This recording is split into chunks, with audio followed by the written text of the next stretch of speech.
Hey everyone, Ryan from Ebike Escape, and today we're reviewing the Rad Power Bikes RadRover 6 Plus, so let's get into it.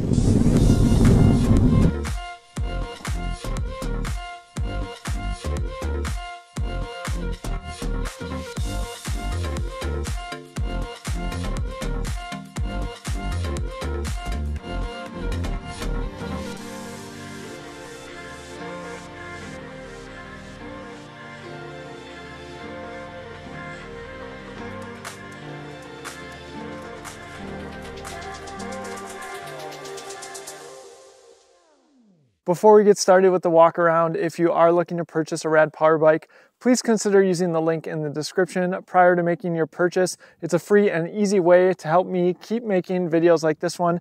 Thanks in advance for your support. I will also have links to our electric bike accessories list, our top e-bike brands page, and our electric bike discounts code page. Purchases made through those pages also help support me, so thanks in advance. With that, let's take a closer look at the RadRover 6 Plus. I'm going to walk through all the components on this bike. There are a few accessories installed. I will call those out as we go. Let's actually start up here at the front with what makes the RadRover special. These 26 by 4-inch wide tires capable of doing plenty of off-roading. I actually did a lot of testing with this bike going up hills, off-road. You can see on the tire, they're pretty dirty and very capable Kenda tires. And you can see there the plus, that's actually just the sticker. It marks the point where the valve stem is, but it also signifies that this is indeed a RadRover 6 Plus. There's a few accents around the bike that I will point out.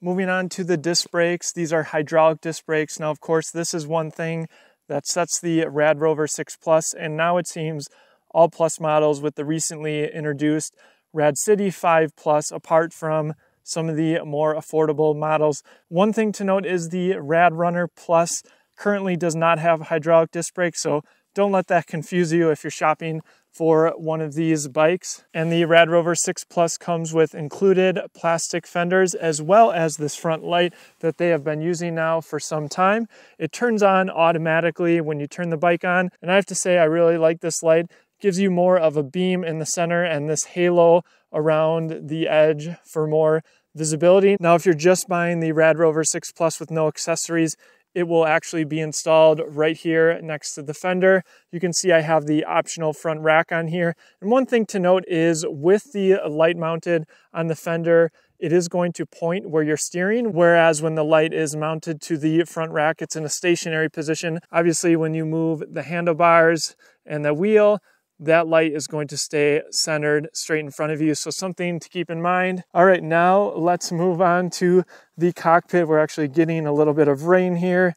And one thing that I noticed looking at lots of information on this bike is, according to Electric Bike Review, this bike is IP65 rated to help prevent water from getting into the electronics. Now, I haven't confirmed that on Rad Power Bike site, but I was driving with this bike and we unexpectedly did get some rain and I had no issues with it. So just one point of reference, but I am going to check with Rad Power Bikes and ask about IP65 rating because, of course, one of the common questions of electric bikes is, can you ride in the rain? And you can see I'm not anxious to pull this into the garage given my experience with multiple of their electric bikes. All right, let's start off with the dual display. So this is new for Rad Power Bikes. Dual LCD displays here on the left. It actually says Rad, R-A-D, on startup. So on the left-hand side, you have your pedal assist, so 1 through 5, and then you have your battery meter there. And now you have a standalone button for a light, and that is much more user-friendly in my opinion because you don't have to remember any button combinations to turn it on. Now the dual displays, as far as I'm concerned, is something unique to Rad Power Bikes. I haven't seen any other manufacturer do it, and I actually like it because it is a little bit more intuitive, I think, especially for beginners on electric bikes. You're changing the pedal assist here, so it makes sense that it displays nice and big over here on the left-hand side. And moving on to the center screen, you have your pertinent riding information. You can see we have time up here in the left-hand corner and odometer in the right. Of course, speed is displayed front and center, which I really like. And then you have the current watt usage on the bottom left hand. And if you hold the pedal assist up and down button at the same time, it'll change the display at the top. So now you'll get your trip time as well as your trip odometer. And those are the functions that can be displayed on the center screen. And there are some additional settings in the advanced settings to modify the display. To get in there, you hold the bottom pedal assist button and the light at the same time. And you can see I can change it to 12 or 24 hours for the time. And hitting the light will cycle through these. You can see the time is set to 3:14. Up and down will change that. And then miles per hour or kilometers per hour. And the brightness of the screen, you can see that I actually have that turned all the way up. That only impacts the center display. Unfortunately, it doesn't do anything to the left display here. In bright sunlight, this display is a little bit more difficult to read than the center display, so something that perhaps they can improve on in a future iteration. All right, moving on to the rest of the cockpit, they do still include a bell, even with these different brakes. Really like that. It's handy to let people know that you're coming, especially if you're on a narrow trail. And here are the nut brake levers for those hydraulic disc brakes. Now it's important to be aware with the current parts shortage, you might not receive these exact brakes. They'll put on something that's equivalent though, so you don't need to worry. And they do have motor cutoff, so as soon as you hit those brakes, it's going to cut power to the motor. One thing to note with these new hydraulic disc brakes is they do offer some adjustability, so you can bring the levers closer to your hand. That's of course going to be nice for people with smaller hands, going to be much more comfortable to be able to reach them. Of course, you can adjust them up and down like any other brake as well. And on the left here, you can see we have a half knee mirror installed. That's on our electric bike accessories list, and I actually plan to do a separate video on how we plan to outfit this bike. Same with this Night Eyes cell phone holder, so those accessories do not come with the bike. All right, now let's move on to the right-hand side.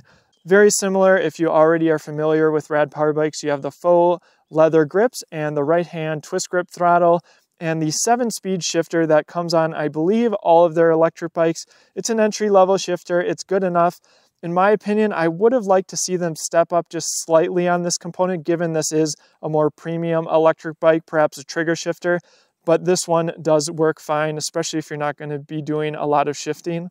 One thing I did want to call out is these handlebars. You can see there's quite a bit of rise there, and that puts you in a much more comfortable upright riding position. In the third-person riding footage later in this video, you'll get a better idea of how I sit when I'm riding this electric bike. And the bike does come with a lockout on that front suspension, so if you turn it towards the lock, there's going to be no compression. That's really good for if you're riding on flat roads, because then you don't lose any speed with the shocks compressing. And as I mentioned, I've been using this bike off-road. I actually find that the front suspension is actually quite nice. And it's worth pointing out, with these new displays, there is no integrated USB port. Rad Power Bikes now sells an accessory that you can attach up front here or in the back. Again, I'll cover that in our accessories video, but that does cost an additional $29 if you want to add a USB charger to your bike. That can be handy for charging up your phone. I personally don't find that I use it a lot, but it's nice to have when it's there. So that is one bummer with these Plus models. And before we get talking about the semi-integrated battery, I just want to talk about where the cables come down on the down tube here. It kind of has this plastic sleeve protecting all the cables.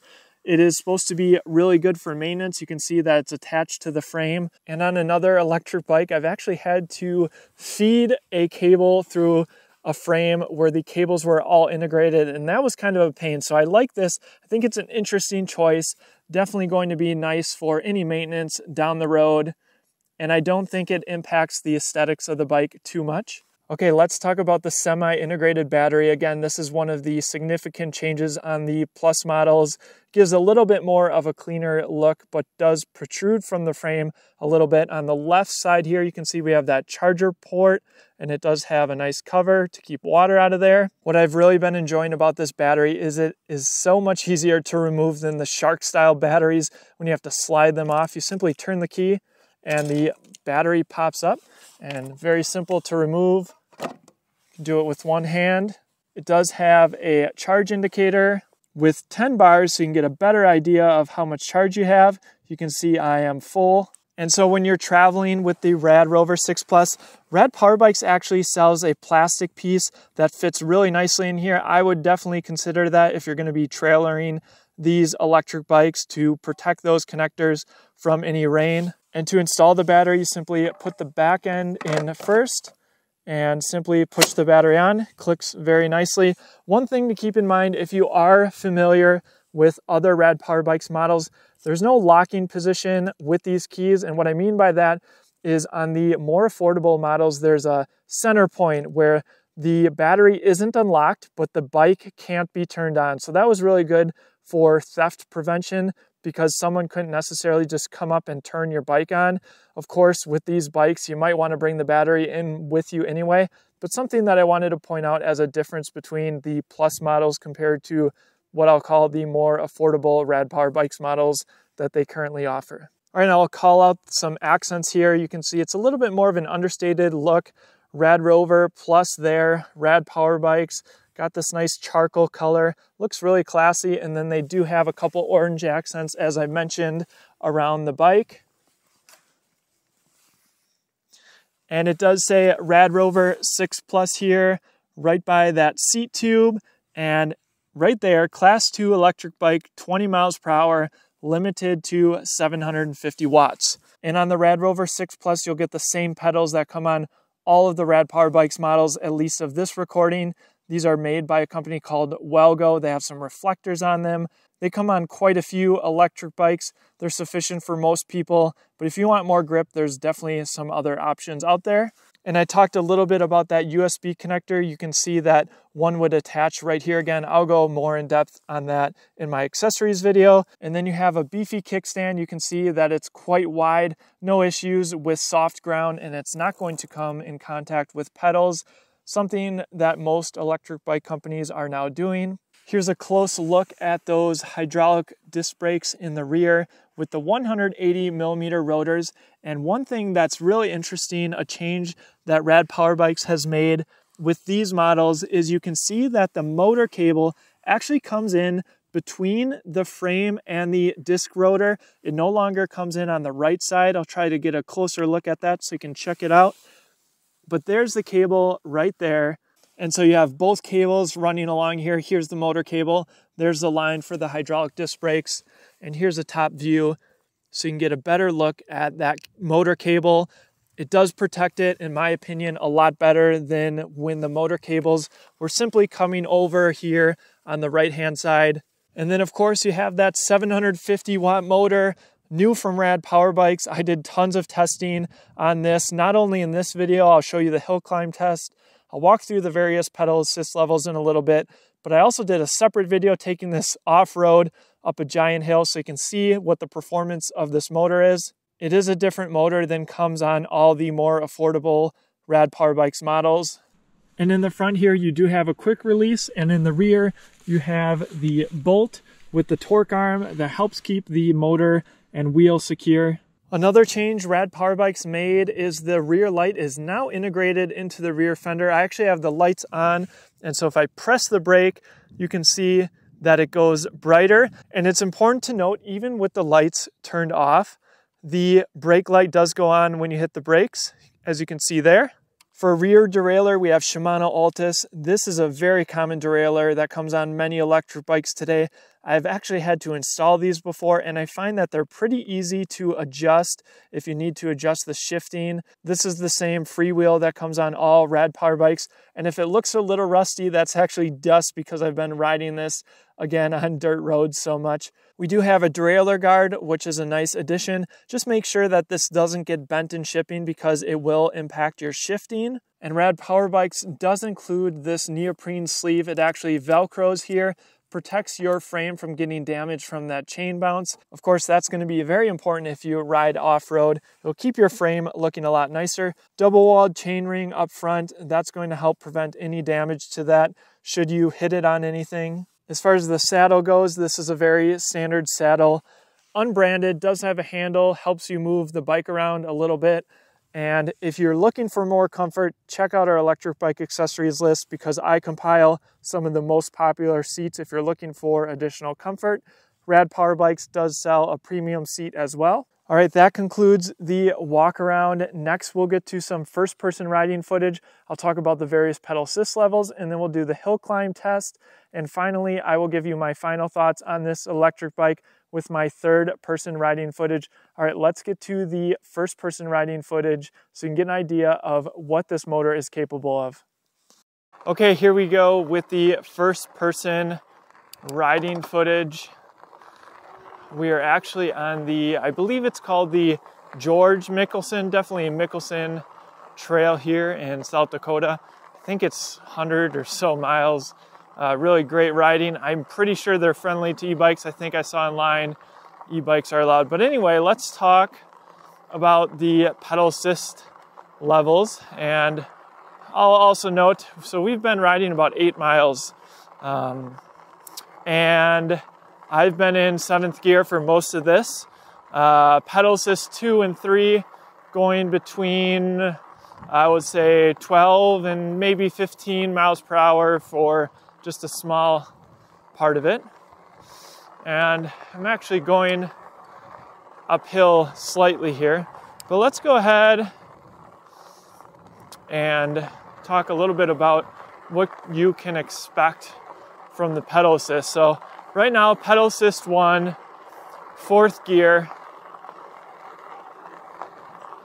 This is a pretty leisurely pace for me, even though it is at a slight uphill. And I will note that typically when we ride our electric bikes, we are riding in the highest gear. As I mentioned, I've been in 7th gear riding on this mostly flat trail and getting a little bit of a workout. And of course, extending that range, we got, I think it's 12 or 14 miles one way here. So by the time all's said and done, we'll have 24 or so miles done today. So let's go ahead and go to, so pedal assist 1, 4th gear, going about 10 miles per hour. Again, it's a bit tricky because I am going up slight hill, and of course we're on a off-road path here. Let's go up into pedal assist 2.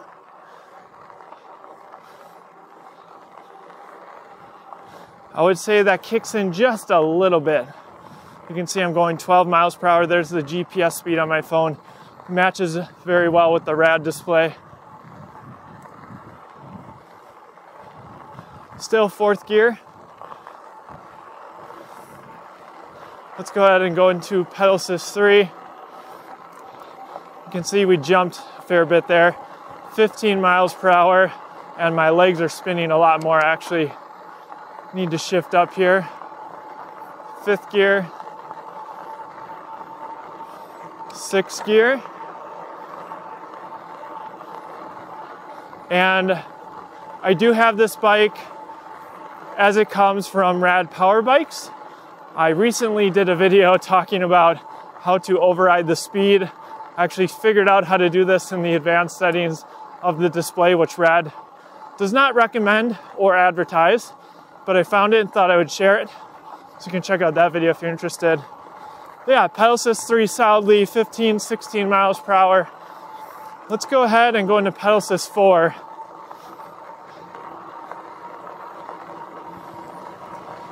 18 miles per hour.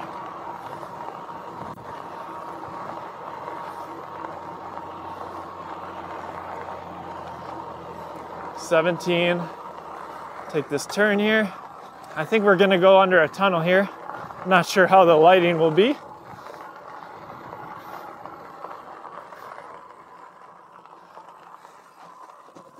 Just a short tunnel here. Like I said, very cool trail. All right, now we got some winding. So yeah, I'm just cruising in pedal assist 4. This feels plenty fast. Let's go ahead though in pedal assist 5. And I was in 6th gear. Let's go up to 7th gear here. And of course you can see 20 miles per hour. And I'm definitely providing some assistance, but I wouldn't say it's a significant amount. It's not like I'm working really hard.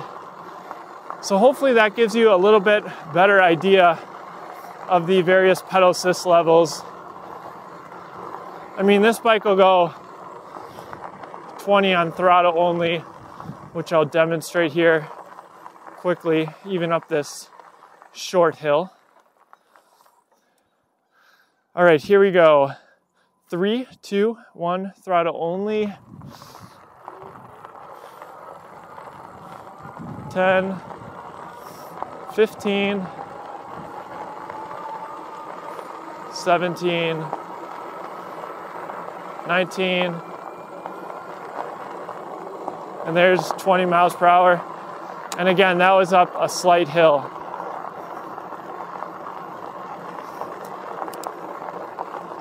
And if I shift down, my legs just start spinning in this pedal assist 5. So I feel like the power delivery on this bike is really good. It's one of the things that I really like about Rad Power Bikes is they carefully consider how much power you should get. In pedal assist 1, I don't find that this bike jerks you. It's not like you're going to fly off the back when you're in pedal assist 1. It's nice and smooth power delivery. Of course, there's a lot of people who like additional power, nothing wrong with that. And I still find that this bike is plenty powerful, as we'll demonstrate here in just a second with the hill climb.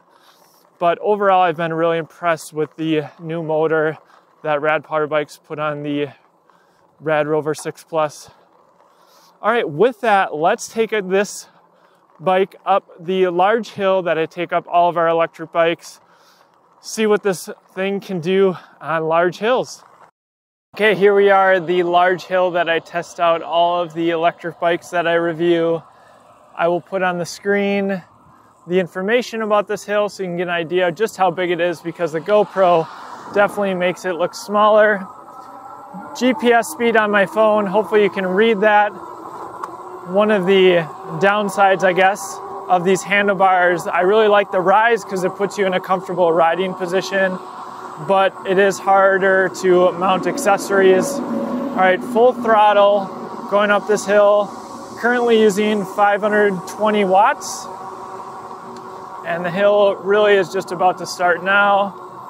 We'll do throttle only, and then I will do some pedaling as well. 18. Now we're using the full 750 watts. That's, of course, what this bike peaks at. 16, 15, 14,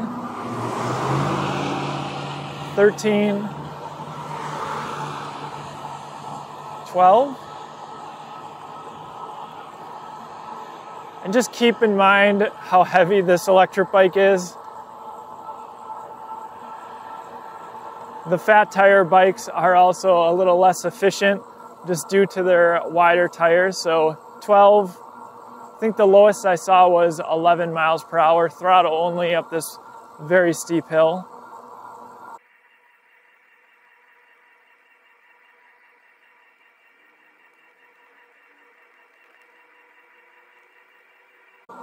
And we're just about to the top here.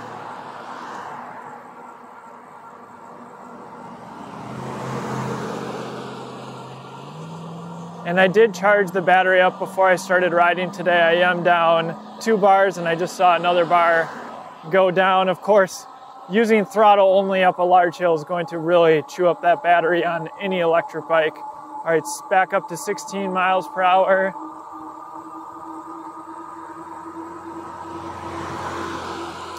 All right, now I'm going to turn around and I'll go back up the hill while pedaling to give you an idea of how this bike handles hills. Okay, here we go. I'm going to start in pedal assist 1. I actually have to downshift a little bit quickly. Get into a lower gear here. 4th gear. And I should note, down that hill, I really appreciated having those hydraulic disc brakes because I hit, if you can see the screen there, 30 miles per hour and needed to slow myself down a little bit. All right, so 4th gear, pedal assist 1, definitely working a little bit here. I'm going to go here in pedal assist 2. A little bit more of assistance. Let's shift down quick. There we go, 2nd gear. And this is still a little bit of a workout given I'm only in pedal assist 2.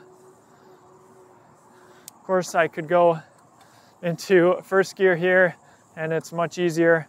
But let's go ahead and go into pedal assist 3. Hear that motor kicking in a little bit more. My legs are starting to spin a little bit easier. We'll go to 2nd gear. All right, let's go to pedal assist 4. Going about 10 miles per hour now. Much easier than it was when I first started.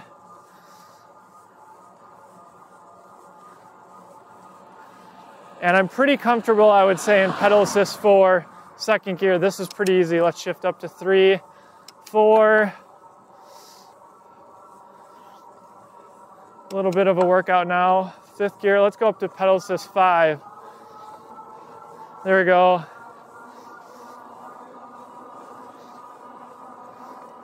And of course, I can shift down and make it real easy to go up this hill. 14 miles per hour or so.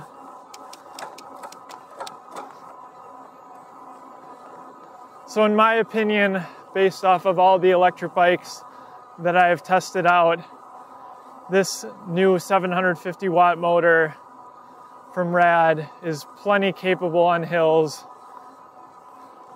Perhaps if you lived in the mountains, maybe you'd want something a little bit more powerful, but then you might be looking at mid-drive electric bikes anyway.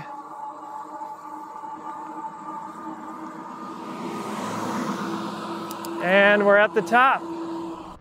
The RadRover 6 Plus is Rad's first entry into more premium territory, though now it seems that several models will get the Plus treatment with the recent release of the Rad City 5 Plus.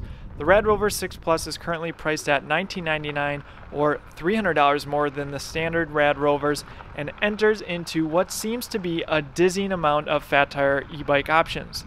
I have no doubt there will be decision fatigue, not only with all the fat tire e-bike options, but even amongst the Plus and non-Plus model. If you aren't familiar, the RadRover was the first model launched by Rad Power Bikes, and it has now gone through several iterations at this point. Fat tire e-bikes are great for their off-road capability and increased stability. These bikes have even become popular for people who ride often on the road, though there is certainly more rolling resistance with the fat tires, thus less range. Still, for what the Rover lacks in efficiency, it makes up for in its versatility. If you're already familiar with mechanical disc brakes, you'll find the RadRover 6 Plus hydraulic disc brakes noticeably superior. Not only are they easier to pull and require less maintenance, they also offer adjustment to bring the levers closer to those with smaller hands. I've put the newly designed RadRover 6 Plus motor through its paces off-road, on-road, and up steep hills in multiple conditions. I've been thoroughly impressed with its hill climbing ability for a 750 watt peak bike. And I do like the new dual LCD screens, which of course are a custom design component by Rad compared to the more generic LCD found on non-Plus models. And speaking of motors and LCDs, there is indeed a way to override the speed on your RadRover 6 Plus to 25 miles per hour, though Rad does not suggest altering the performance of the bike. Check out my video on how to accomplish this if you're interested, though I don't endorse doing this either since the bike is designed to be a Class 2 electric bike capped at 20 miles per hour with a throttle.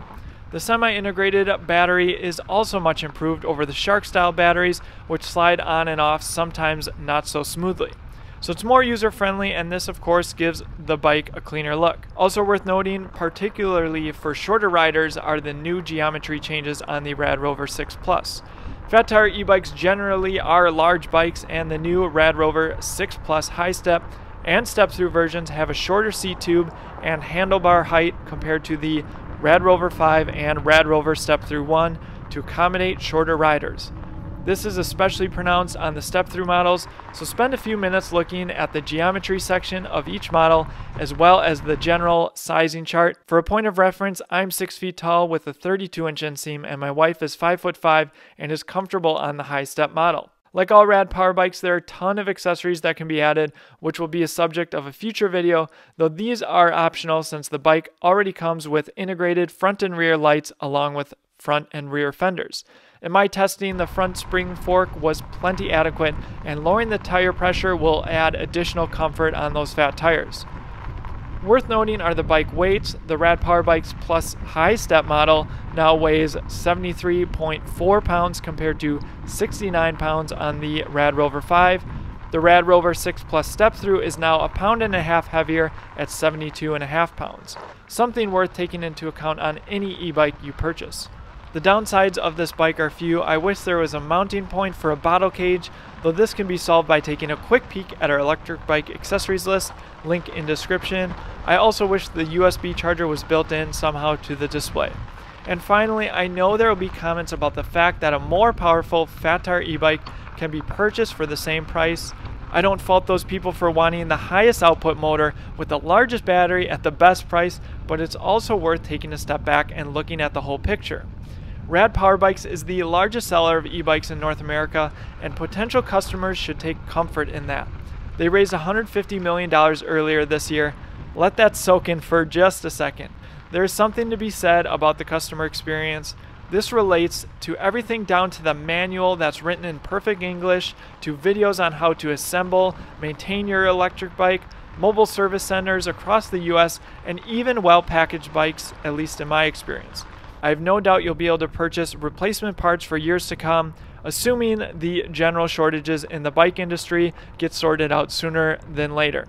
And these are things that are hard to put a price on. So do I recommend the RadRover 6 Plus? Absolutely. With the RadRover 6 Plus, Rad Power Bikes has launched an improved iteration on the model that literally started it all for the company all the way back in 2015. If you're looking to purchase a Rad Power Bike, please consider using the link to Rad's website in the description to help me continue to make videos like this one. Additional resources in the description as well. Thanks for your support and thanks for watching. I'll see you in the next one.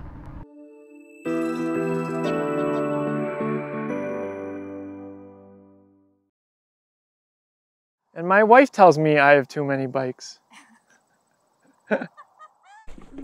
Lenny, are you enjoying the bike ride? Bah.